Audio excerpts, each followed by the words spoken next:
Italian Wine Podcast. Cin Cin with Italian wine people.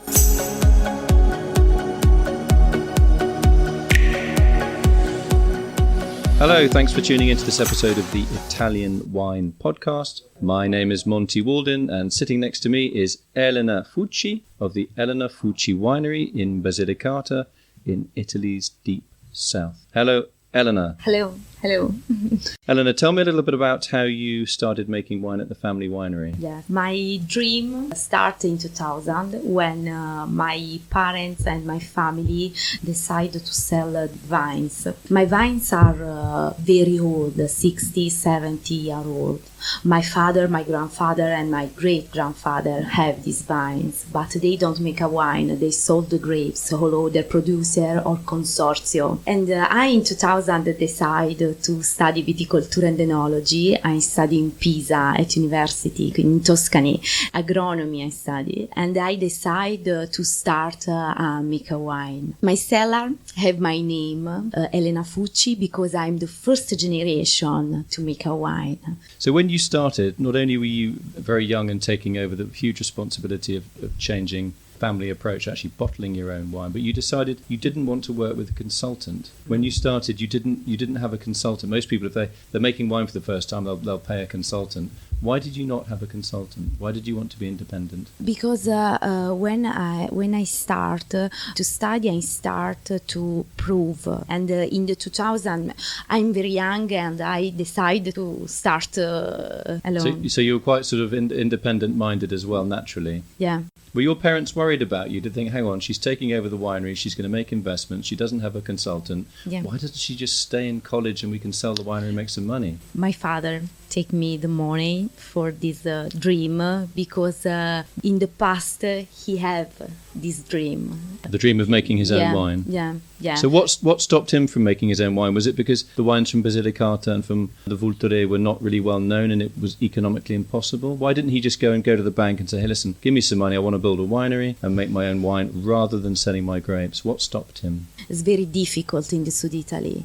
In 2000 is the very good time for start to make a wine.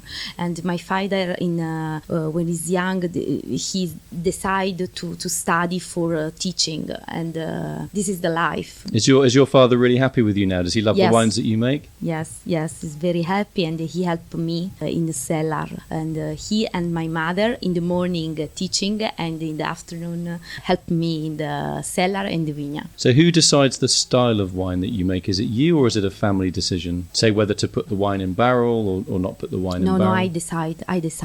Yes, I'm making the wine and I make my wine. Okay, so how would you describe your style of wine? I mean, when we think of southern Italy and red wines, historically we thought these wines were very heavy, very rich, very alcoholic, not easy to drink. Usually when you think a red wine in South Italy, when you think a South Italy, you think a very hot weather, a very strong red wine. But for the Vulture, this not is true, because we are in the middle, we are on the mountain. The Vulture is an old volcano extinct and is 1,300 meter high, and we are 600 meter high on top of the mountain.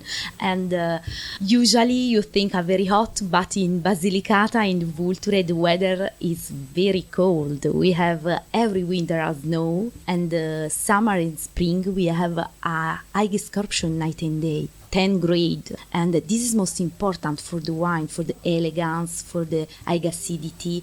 And the soil is a volcanic soil, very dark soil, minerality soil, and this is most important in the wine for the minerality. When you test the Aglianico del Vulture, the first impression is the high acidity and minerality, very strong minerality. So the Vulture is a former volcano. Yeah. And it's very high, and because it's very high, you get those very cool nights, but you get hot days because you're in the south. What are the typical flavors that you find in an Aglianico from the Vulture mountain? What are the typical flavors? Red peppers, sweet peppers, not spicy, and the name is Peperone Crusco. And usually we drink the Aglianico with a lamb, baby lamb, and with Aged cheese. aged cheese. So are they sheep's cheese or are they... Caciocavallo podolico is the name. Okay, so that's the Podolica cow. Yeah. Which they're wild as well, aren't they? Yeah. So yes, the wild cows. The wild cows don't go into the vineyard, though, do they? No, in the Oliveto. In the olive groves. Yeah, Okay, olive they're grove. fantastic. I mean, when you drive around Basilicata, you can see these cows running around. Well, not running around. They're pretty leisurely, aren't they? They're pretty. They don't move very fast. Mm-hmm.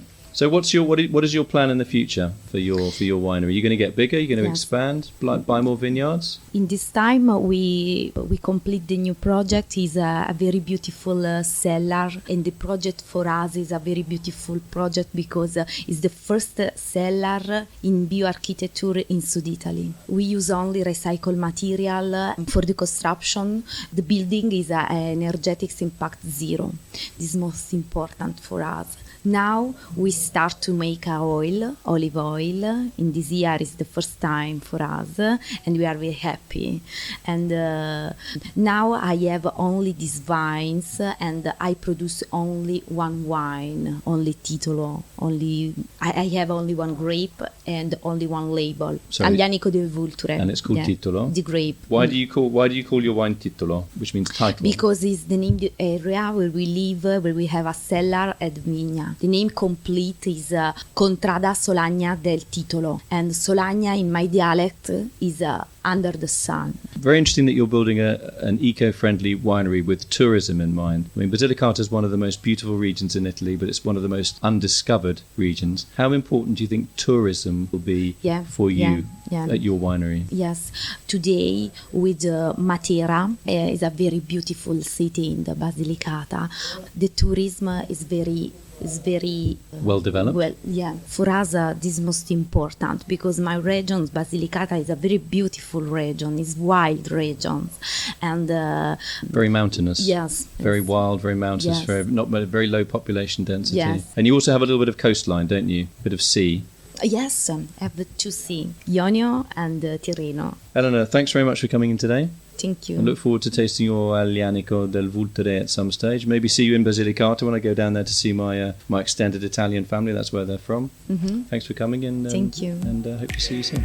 Thank you, and I'm waiting you in Basilicata.